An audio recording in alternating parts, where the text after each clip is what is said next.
पहली बार आपके बीच में आया हूँ। यहाँ हमारा छोटा भाई शाहिद करीम और उसके वालिद साहब भी मौजूद हैं।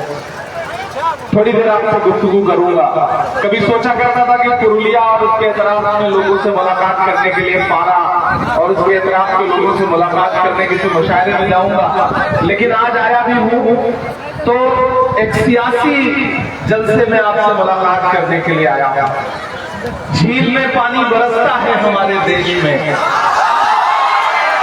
झील में पानी बरसता है हमारे देश में, खेत पानी को तरसता है हमारे देश में, जिंदगी का हाल खस्ता है हमारे देश में, दूध महंगा खून सस्ता है हमारे देश में।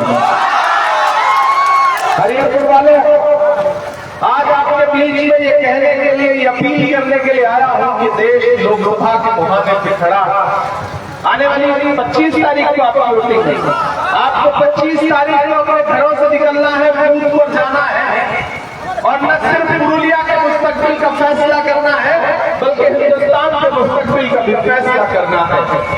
एक तरफ वो ताकतें खड़ी हैं जो सुबह से शाम तक हर भाषण में ये कह रही हैं कि हमें बहुमत दो क्योंकि हमें हिंदुस्तान का संविधान बदलना है। नरेंद्र मोदी के जितने भी साथी हैं, चाहे वो अरुण गोविल हो, चाहे अनिल हेगड़े हो, चाहे ज्योति बिरला हो, सारे लोग ये कह रहे हैं कि हमें बहुमत दीजिए क्योंकि हमें भारत का संविधान बदलना है। और एक तरफ वो ताकत खड़ी है जिसका नाम राहुल गांधी है, जो ये कह रहा है कि हम अपनी आखिरी सांस तक हिंदुस्तान के संविधान में आंच नहीं आने देंगे।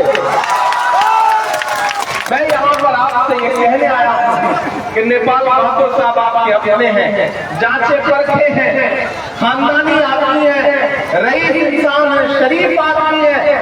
आपने कई बार इन पर भरोसा किया है, इनको वोट दिया है, लेकिन मैं चाहता हूं कि इस बार जब लड़ाई बहुत बड़ी है, जब मकसद बहुत बड़ा है, जब हिंदुस्तान के आईन और हिंदुस्तान की जमहूरियत को बचाने का मसला है, ऐसे में अगर नेपाल बहादुर साहब जैसे लोग देश की पार्लियामेंट में पहुंचेंगे तो इंशाअल्लाह आपकी लड़ाई बड़ी मजबूती के साथ लड़ पाएंगे। मैं ये आपके बीच में अपील करने आया हूं कि एक तरफ भाजपा खड़ी है, एक तरफ कांग्रेस खड़ी है, बीच में जो फूल है और जोड़ा फूल है, दोनों का मामला एक जैसा ही है। एक वोट देने का मतलब है दूसरे को फायदा पहुंचाना, चाहे फूल हो चाहे जोड़ा फूल हो, दोनों का मामला अंदर खाने मिला हुआ है यहाँ पर। तो मेरी आपसे अपील है कि लड़ाई सीधे भाजपा और कांग्रेस के बीच में है, बीच में एक भी वोट इधर उधर देना यानी कि वोट को बर्बाद करना है। तो मैं आपसे अपील करना चाहता हूँ कि इस लड़ाई में कांग्रेस का साथ दीजिए, नेपाल महतो जी का साथ दीजिए। मैं पहली बार आपसे दयारे मोहब्बत में आया हूँ, थोड़ी शायरी भी सुनाऊंगा, थोड़ा भाषण भी सुनाऊंगा।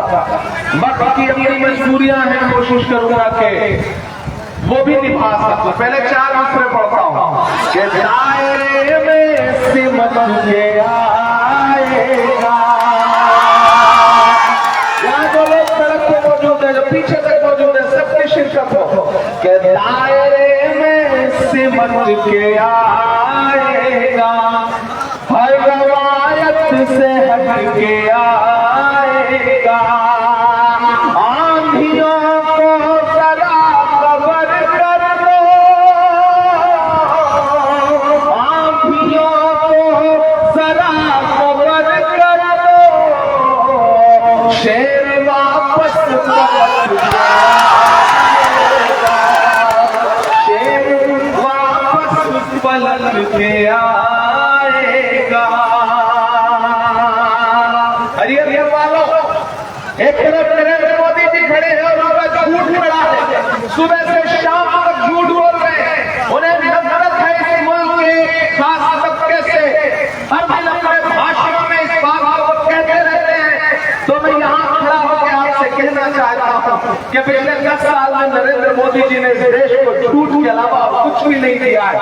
ऐसे में पहली बार ऐसा होने जा रहा है कि राहुल गांधी जी के मुकाबले नरेंद्र मोदी जी हारने जा रहे हैं और दिल्ली की गद्दी पर इंडिया गठबंधन का प्राइम मिनिस्टर बैठेगा। मैं हिंदुस्तान के अलग अलग सूबों से, अलग अलग शहरों से प्रचार करता हुआ यहाँ पहुंचा हूं, चाहे केरल हो, चाहे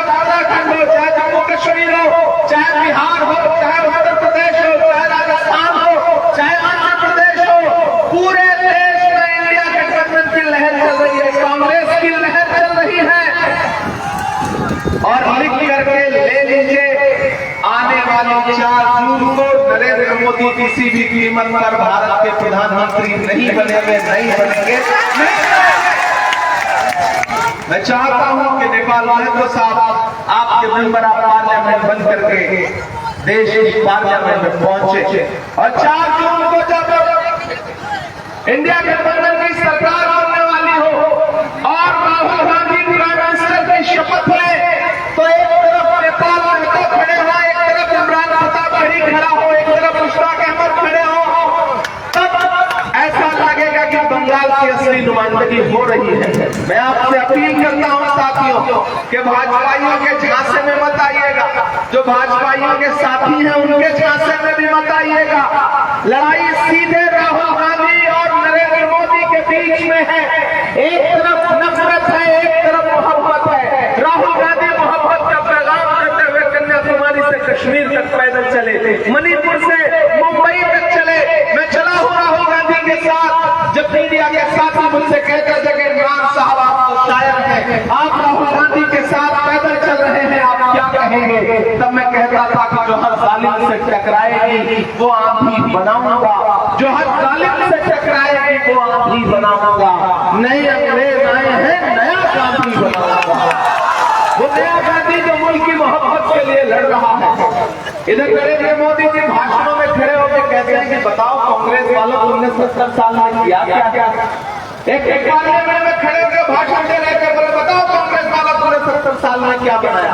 राहुल जी पलट के बोले इमरान खान बताना, जो बताओगे उसको भी बेच देंगे, इनका काम सिर्फ बेचने का।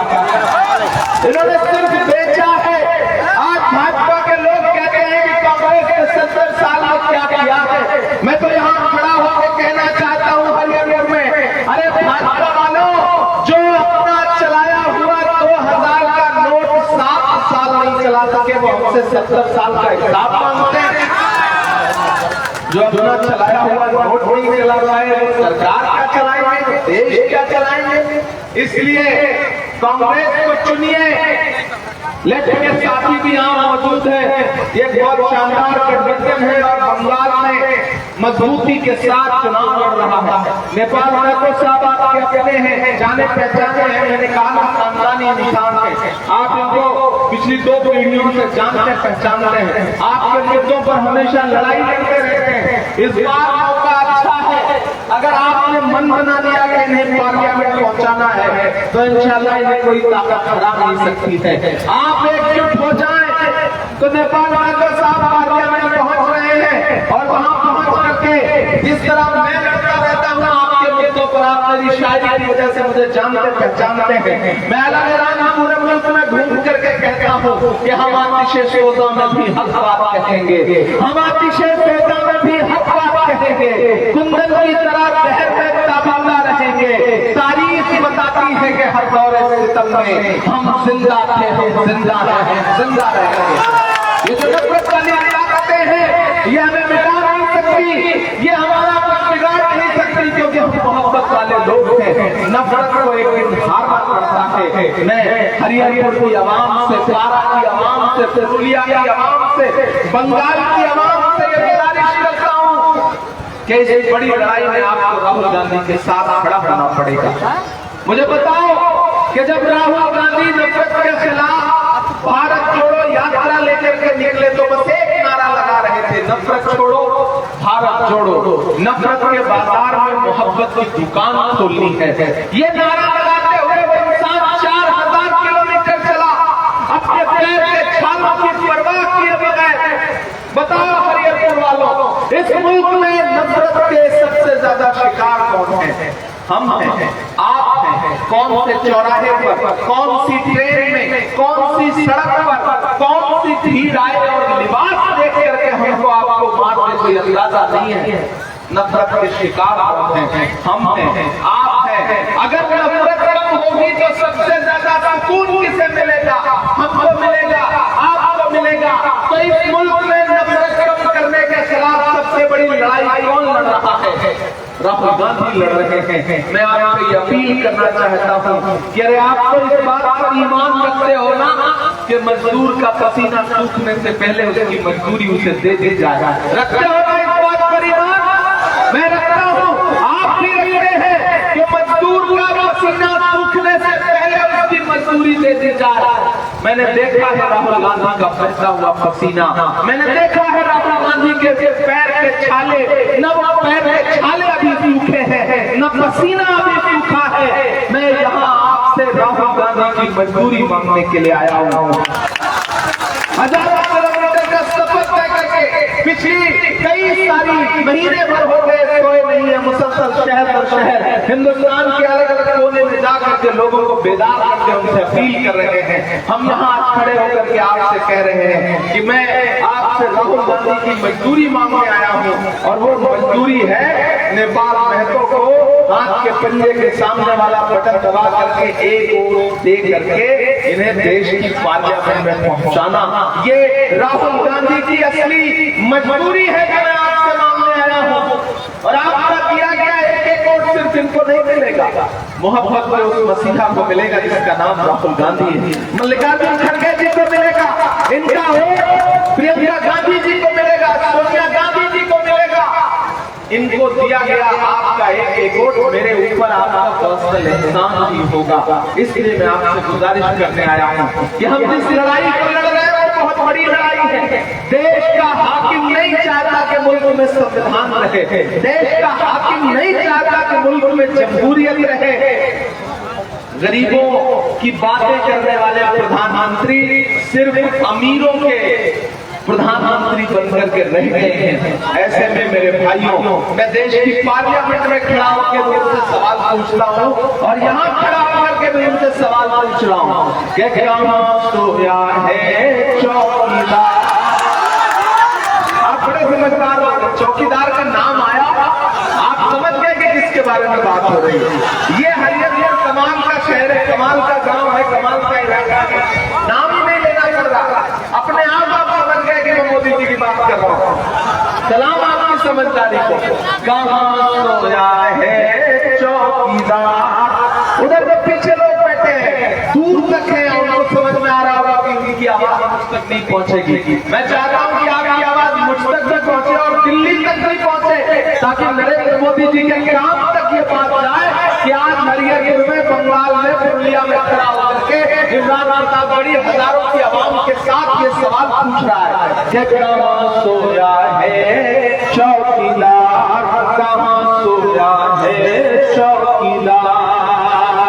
विजय माल्या के नीचे से हो गया फरार, सोया है चौकीदार, कहाँ सोया है चौकीदार। गैस सिलेंडर की कीमत भी 1000 के पार, कहाँ सोया है चौकीदार, कहाँ सोया है चौकीदार। याद है 2014 में मोदी जी का भाषण कि भाई बहनों, देश के खजाने की चाबी मुझे सौंप, मैं देश नहीं लुटने दूंगा, चौकीदारी करूंगा। तो अब मैं उस चौकीदार से सवाल पूछ रहा हूँ कि कहाँ सोया है चौकीदार, कहाँ सोया है चौकीदार। पेट्रोल और डीजल की कीमत रही सैकड़ा, कहाँ सोया है चौकीदार, कहाँ सोया है चौकीदार। कि चाय बेचने वाला, इधर से भी आप लोगों को शोर सुनाई पड़ना चाहिए कि चाय बेचने वाला पूरा भारत बेच रहा है। सही बोल रहा हूँ कि नहीं बोल रहा हूँ? सही बोल रहा हूँ कि नहीं बोल रहा हूँ? चाय बेचने वाला पूरा भारत बेच रहा है।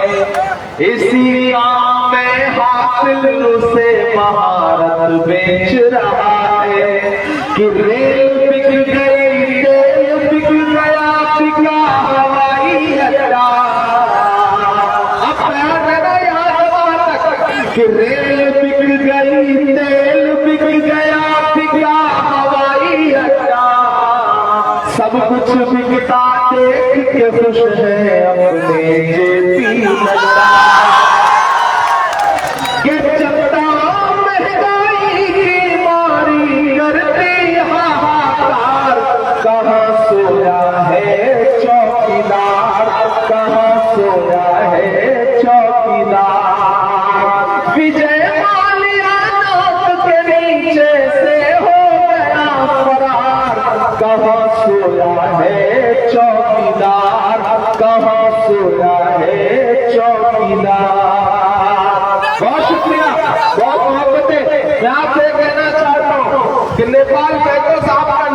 दिल्ली में बैठ करके सुनता हूँ, मैं नेपाल महतो साहब का नाम दिल्ली में बैठ के सुनता हूँ कि आपके मुद्दे पर लड़ रहे हैं। एक तरफ आपके भाजपा के एमपी हैं कि दिल्ली में कभी मुझे पार्लियामेंट में नजर भी नहीं आते किसी मुद्दे पर बोलते हुए। तो ऐसे में हरिहरपुर वालों, पुरुलिया वालों, पारा वालों, आपका फर्ज बनता है कि आप नेपाल महतो साहब जैसे क्रांतिकारी इंसान को देश की पार्लियामेंट में पहुंचाइए। इनका जो इनकलाबी तेवर है वो देश की पार्लियामेंट में आए, ताकि ये देश की पार्लियामेंट में खड़े होकर के नरेंद्र मोदी की आंख से आंख मिलाकर के आपके मुद्दों पर लड़ सके, बोल सके। और मुझे पूरा यकीन है कि ये डरने वाले आदमी नहीं है, ये झुकने वाले आदमी नहीं है, ये घुटना टेकने वाले आदमी नहीं है। सही कह रहा हूं ना? अगर सही कह रहा हूं तो फिर आपका फर्ज बनता है कि बड़ी लड़ाई में आपको कांग्रेस पार्टी का साथ देना पड़ेगा। मैं इनके लिए आपके बीच में अपील करने आया था। आखिर में आपको एक नज़र सुना देता हूं क्योंकि वक्त की अपनी पाबंदियां हैं, वक्त की अपनी पाबंदियां हैं। मैं इसलिए जिंदा हूं कि मैं बोल रहा हूं। दुनिया में किसी गूंगे की कहानी नहीं लिखती। देश की सड़क हो, देश की संसद हो, इमरान प्रतापगढ़ी आपके मुद्दे पर लड़ता रहा है, बोलता रहा है। और जब जब हुकूमत ने कराने की कोशिशें की तब तब और आवाजें बुलंद होकर के इमरान प्रतापगढ़ी आपके मुद्दों पर लड़ता रहा है। चाहे नजीब की माँ के आंसुओं को आवाज देनी हो या पहलू खान और तबरेज अंसारी के लहू को आवाज देनी हो, इमरान कभी चुप नहीं हुआ और अलग ऐलान में कहता रहा है कि मत समझना डराने से डर जाएंगे। मुझे लगना चाहिए कि मैं हरिहरपुर के जिंदा दिल लोगों के बीच में खड़ा हूं। इलेक्शन सिर्फ वोट देने का नाम नहीं है, इलेक्शन सपोर्ट देने का भी नाम है। आपका सपोर्ट, आपका हौसला, आपका जज्बा नेपाल महतो साहब को और ताकत देगा और मजबूती देगा। इसलिए मैं खड़ा होकर के आपसे अपील कर रहा हूं कि मत समझना डराने से डर जाएंगे। तमाम ऐसे चेहरे यहाँ खड़े जिन्होंने कभी मेरे लिए मुसल्ले में बैठ करके हाथ उठाकर दुआएं की होंगी, मैं उन सबको सलाम करता हुआ ये मिसरे पढ़ता हूँ। आपकी इन्हीं दुआओं ने, मतलब सिर्फ शायरी करता था, लेकिन आपकी इन्हीं दुआओं ने मुझे 34 साल की उम्र में हिंदुस्तान की सबसे बड़ी पार्लियामेंट में, राज्यसभा में पहुंचाया। ये आपकी दुआओं के सदके में हुआ है। मैं भले ही पहली बार आया हूँ, लेकिन मैं जानता हूँ ये इलाका वो इलाका है जहाँ मेरे लिए, मेरी सलामती के लिए आप सब दुआ करते हैं। जब मैं ये मिसरे पढ़ रहा हूँ कि मत समझना डराने से डर जाएंगे, अब ये सारी हदों से गुजर जाएंगे। मौत के नाम का खौफ देता है क्यों, मौत के नाम का खौफ देता है क्यों, मौत जिस रोज आएगी मर जाएंगे। डराने से डर जाएंगे। हमने ज़मज़म दिया, गंगा दिया। नेपाल महतो के लिए इमरान प्रतापगढ़ी की अपील करने आया है, अपना दामन फैलाने आया है। यही तो है गंगा जमुनी तहरीर से बचाने की लड़ाई राहुल गांधी जी लड़ रहे हैं। मैं मिसरे पढ़ता हूँ कि हमने ज़मज़म दिया, आपने गंगा दिया, तुमने भारत को गंगा ही गंगा दिया। और अगले जो दो मिसरे हैं उसमें अब तक जिसने हाथ नहीं खोला है तो मैं भी पुकारता हूँ कि हमने ज़मज़म दिया, आपने गंगा दिया, तुमने भारत को गंगा ही गंगा दिया। तुमने एक रंग के ख्वाब देखे मगर, तुमने एक रंग के ख्वाब देखे मगर, हमने हिंदुस्तान को तिरंगा दिया।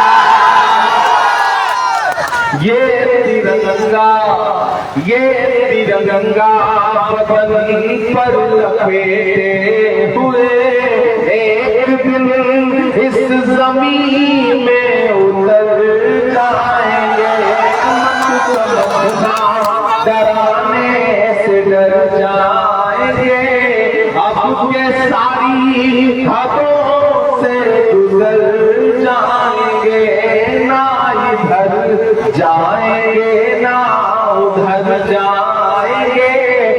बन के खुशबू फजा में बिखर जाएंगे, मत समझना। हरियर के वालों, आखिर में छोटी वक्तियां पाबंदियां हैं, मजबूरियां हैं। मैं आपसे अपील करता हूं, मैं तो साहब के लिए, नेपाल जी के लिए मैं चाहता हूं यहाँ मौजूद जितने भी साथी हैं, एक बार अपना दोनों हाथ उठा के मुझे